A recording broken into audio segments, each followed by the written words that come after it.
I'm going to speak to you this morning about the comparison con game. I told Stephen I was going to talk about giving this week, but it just didn't go that way, and I just felt too many things impressed upon me to speak about this subject. So a lot of you guys know I grew up in a high school where I played basketball, but I didn't make it my first year, and I didn't make the team. So the varsity coach came to me and said, "Why don't you be our manager for the varsity squad since you didn't make JV?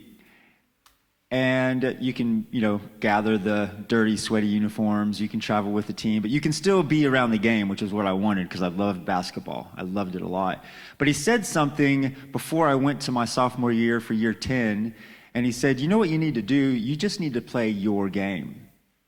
Because I was a smaller white guy that was with some really athletic players that were quick, that could jump, that could shoot, and did a lot of good things better than I did in basketball. But when he told me that you have the ability to dribble, to create plays, to hustle, he said, "That's your game. Play to your strengths." When he said that to me, it's like this load came off that I didn't have to dunk, which was a big weight because I couldn't do it.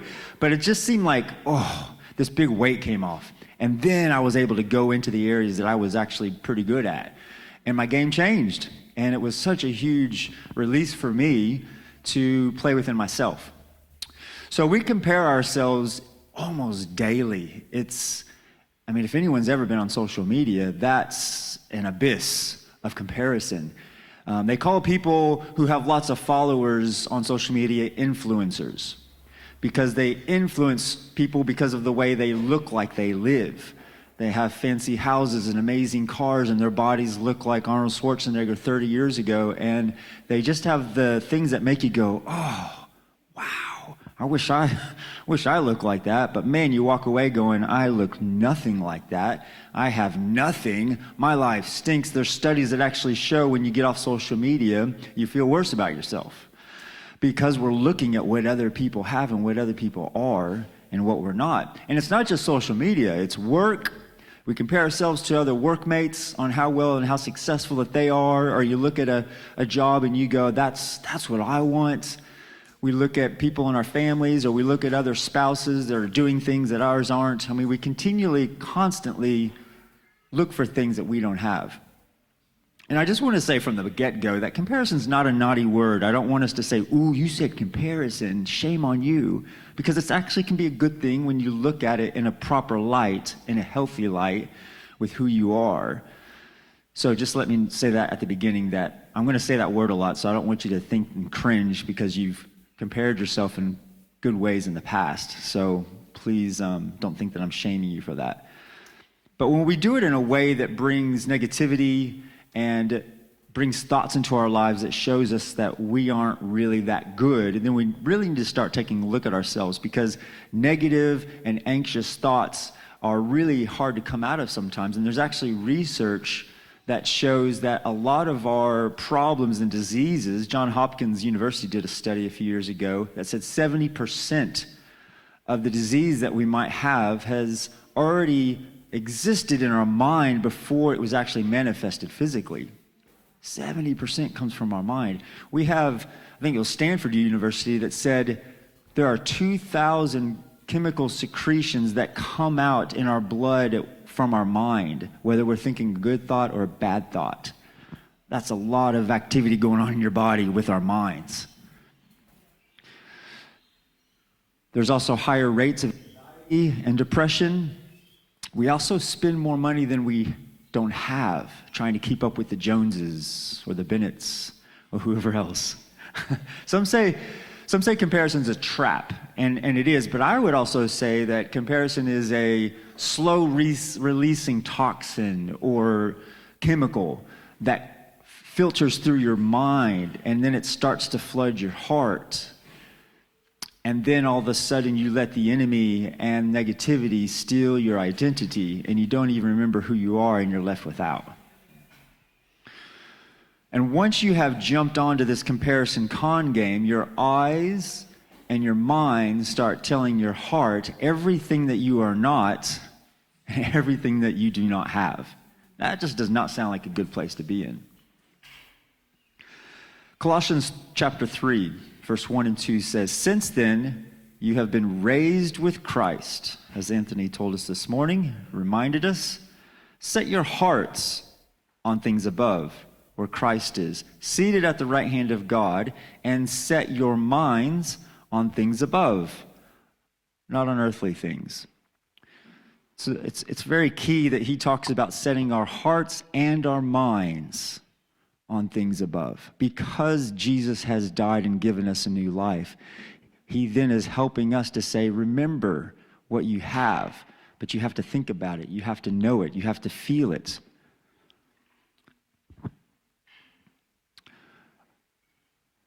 Norman Vincent Peale once said, "A man is not what he thinks he is, but what he thinks he is." It's hard to think about that. A man is not what he thinks he is, but a man is what he thinks he is. Marcus Aurelius said, "Our lives are what our thoughts make it." Our lives are what our thoughts make it. And Paul reminds us in 1 Corinthians chapter 2 that we have the mind of Christ. If we have his mind, the game has changed. I take a look back and I go back, let's take a trip and let's go back to Old Testament Israel. I was going to go all the way back to Genesis because if you start thinking about this subject, it starts almost from the beginning where Cain killed Abel. The first death, the first murder in the Bible is because of comparison. And a few more chapters, what do you think? We'll just keep going until it cuts out. I'm all about draining the batteries. Let's get the full money's worth.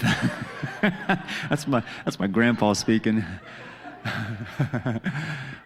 I'll shout if I have to.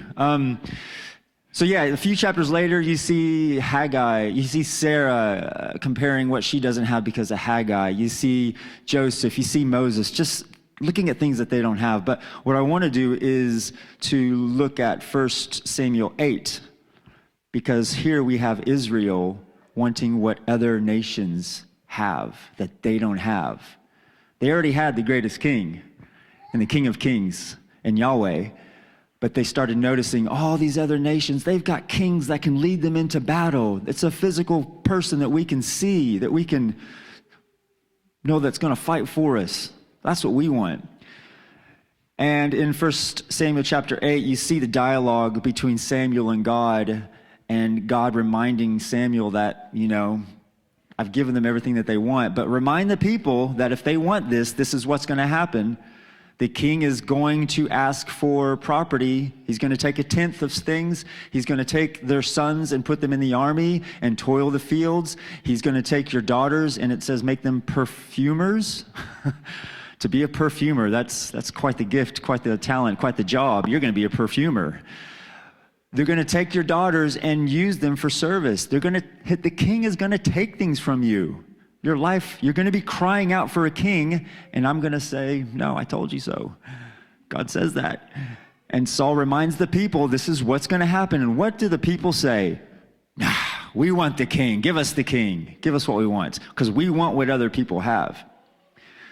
So Israel gets their king, King Saul. And King Saul, over his reign over Israel, begins to also get caught up in comparison. And he starts looking around at the other nations and what they have and what he doesn't have. And he starts to lose his confidence. And then when David comes onto the scene, we see his confidence at one of his lowest levels. And the beautiful thing about David and his story is that when he rocks up to take on Goliath, he knows whose he is, and he knows what he can do because he knows his identity, and he also knows the power of the Lord Almighty. And so not only on that day did David slay a giant, he also showed Saul how to kill the giant of comparison. David conquered his challenges and obtained the kingdom because he defeated that giant. Now check this out. You can't catch the vision that God has planned for your life by staring at someone else's. Did you hear that? You can't catch the vision that God has planned for your life when you're staring at someone else's. The moment we begin to compare ourselves with other people is the moment we begin to limit what God can do in our lives. You just left contentment life and went over to the comparison con game show. But don't worry, there is a way out. Galatians chapter 6, verses 3 through 5 says, "Let everyone be devoted to fulfill the work God has given them to do with excellence, and their joy will be in doing what's right and being themselves, and not in being affirmed by others. Every believer is ultimately responsible for his or her own conscience. We will find our joy in doing what is right and being ourselves, not other people." Comparison is a joy killer. That's what that just said. It also kills contentment. And I want to show you an example of that. I'm going to ask someone to come up here and help demonstrate, someone that I can find that's very similar to myself, right height, right age, good looks, is stronger than a 12-year-old boy. Let's get someone. Sean, you can come up right now. You'll be excellent for this. Thank you. Come on up. You're going to hold this duffel bag here, and this duffel bag is going to represent just some of the things that I think are awesome about you that I'd like to have. Because there's a lot more, but I didn't have time to pack in a bunch of stuff. So I'm just going to try to grab that from you because I want that, and I think that those things would be good for my life, and I've been talking to God about it, and I just figure that I'll just, take some of this and take some of that. So I'll take that off of you if you don't mind, and let's just see what we have inside this duffel bag. It's a little bit of a James Arnott show and tell special up here with a illustration that you can see with your eyes. So what do we have in here? Oh, that's a lava, which this would have really helped if you were Samoan, Sean. But since you're not, I'll just act like you are. And this lava looks great, but probably not real useful for me right now in the present situation, that I just really can't wear it. And let's just leave that over there for another one of my Samoan friends. Now this shirt inside of here, let me look at this shirt. It's nice and bright and red. It looks great on you, but it actually doesn't fit me. It's too big. Let's put that down. We've got something else in here. The purse, I don't even know why you have a purse, but it definitely doesn't work for me. I thought it looked good. It's right, nice and shiny. It looks like it's very convenient, but actually now that I look at it and hold it, I don't want that. And this thing in here, it's long and it's silvery and it's clanging. It looked cool when it was sashing around you. It's some kind of a belt, I think, but it's very uncomfortable, and it doesn't feel that great now that I actually see it up close and touch it. I don't want to wear that either. Let's put that down. So there's something else in there. It's a harmonica that you play really, really well, and I'm not even going to try to play it. It sounds terrible when I have tried to play it before, but I thought that I could. I thought it was right for me right now to play this thing. So I actually don't really, it's not good for me right now to have these things because it's not useful, or I don't like it once I see it and once I do have it. And it's not going to suit me right now, and I thought it would that whole time. So if I put these things back in Sean's bag because they're Sean's, and it's for Sean in this day and age for him, it's his time, it's his season. If I'm having him hold that bag, and then I try to take it from him, then I'm actually don't have any hands left to really help him and serve him or receive from him because I'm too busy taking something that's not mine. The Bible calls that coveting.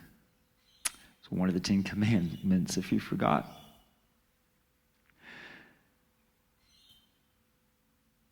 So because comparison kills contentment, contentment is accepting who God wants you to be and what he wants you to have, which is also another reason why we hold back from giving when we're comparing. Comparison kills giving, and it makes us prideful, and it takes away humility. Comparison also causes you to miss out. You miss out on precious moments, present blessings, current relationships, on what God is saying and wanting to do through you. You miss out on the here and now because you're too busy wanting something that you don't need, and God knows you don't need.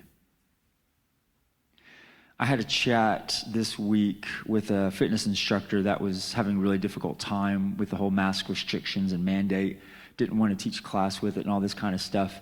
And I was just trying to empathize with her, but as soon as I responded back to her frustrations, I knew I didn't really believe it. But it was just part of I know my intention was good, and it wasn't anything bad, but when she finished, I just said, I really just wish we just go back so we could just get on doing what we like to do and everything just go back to normal. And as soon as I said it, I was like, and I said this inside my head. No, I don't. I don't want to go back. I never want to go back to the same things. Because when I do that, I'm comparing the past. I'm comparing others' previous circumstances to where I am with God right now. God works all things for good. And if I truly believe that and I trust him, then I know that even during this time and in this season where I'm at and where you're at, he is going to make all things good. I believe it. So instead of going backwards to my past and how things were, and I wish this was happening, seeking him now causes me to keep going after him, keep leaning in, wondering, asking, dreaming, wondering what God is doing now. What is he going to do? That keeps me engaged to him, close to him, seeking him, and staying focused on his word and on his heart. So I just want to ask you a couple questions, and then I'm going to finish with 5 points to get you out of the comparison con game. Think about these questions. Just you. Who are you without all this stuff? Who are you without all the material things? Who are you without your job? Who are you without your spouse or your kids or your family? Because when you know who you are, then you know who you don't have to be. Well, I want to be John Wayne. Well, you can't. Because John Wayne, that job's already taken. You need to be who you are. God wants you to be who you are.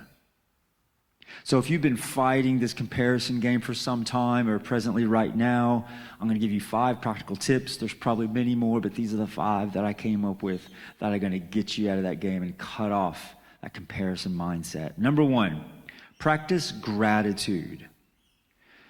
Gratitude is where we are thankful, but it's coming from a heart. We are feeling it inside of us. We are appreciating what we have right now. It's also being a good steward with what God has blessed us with.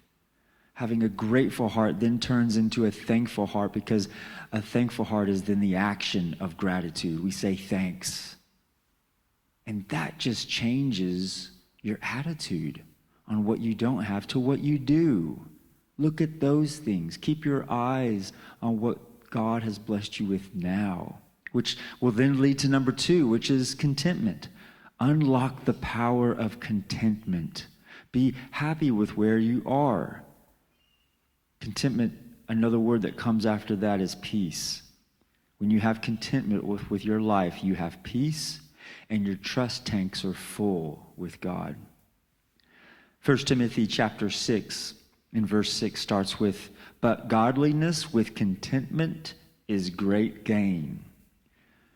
For we brought nothing into the world, and we can take nothing out of it. But if we have food and clothing, we will be content with that." Godliness with contentment is great gain. Your life, you will gain in your life when you have a heart of contentment. When you are content, you are not bent to have more. Number 3, limit or fast social media and those that influence you on social media. That's pretty self-explanatory. I'll let you and Jesus talk about that one. Number 4, celebrate others. Something changes when you look to other people to celebrate them, not to take from them, not to want what they have, but to just celebrate, to be glad and thankful for someone that is doing something incredible or amazing.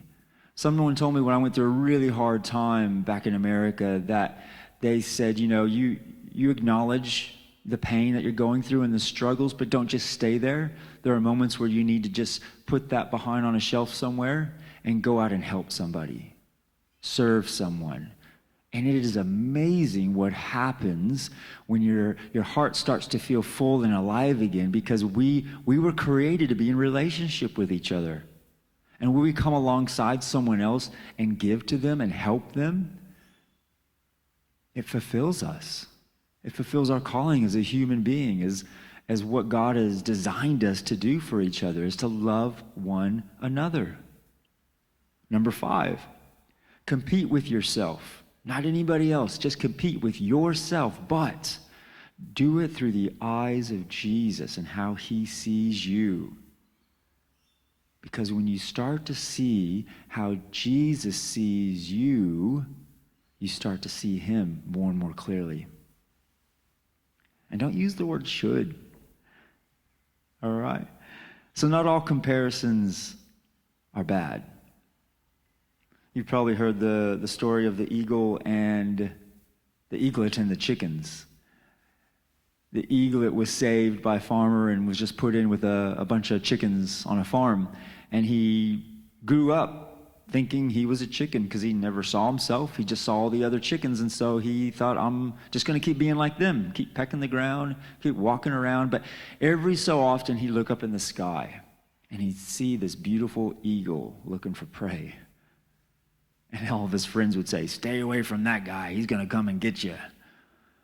But he would look at him in amazement, and something in him just said, that is incredible that a bird can fly and soar in the air like that. Man, I wish I could do that. But the eaglet spent his whole life hanging around chickens because that's all he knew, and that's all he believed he was, when actually God had created him to be just that, an eagle, to soar and to fly. Not all comparisons are bad, because when we look at Jesus and we ponder all that he has done, we are reminded of how truly amazing he is, that he would come down and rescue us. And when we look to him and gaze upon his holiness, it then corrects the way we view ourselves. And when we compare the standard of Jesus and his love, acceptance, provisions, and adoptions as sons and daughters, and compare that with anything else in this world, it just doesn't even measure up close. So right now, I just want to have a time to kill the giant of negative comparison. I took Stephen's challenge of reading Song of Solomon some more, and I'm just going to read parts of Song of Solomon chapter 2 over you right now. I just want you to close your eyes and just let this soak over your spirit. The season has changed. The bondage of your barren winter has ended, and the season of hiding is over and gone. The season for singing and pruning the vines has arrived. For now is the time to arise and come away with me. It's time to come away with Jesus and hear how he sees you. It's time to cut off the comparison con game and allow your mind to have the mind of Christ.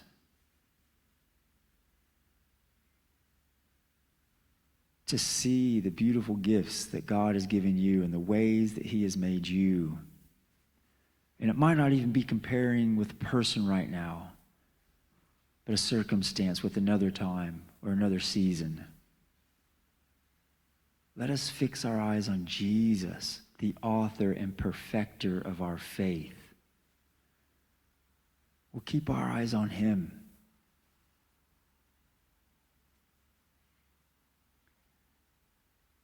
Let's pray.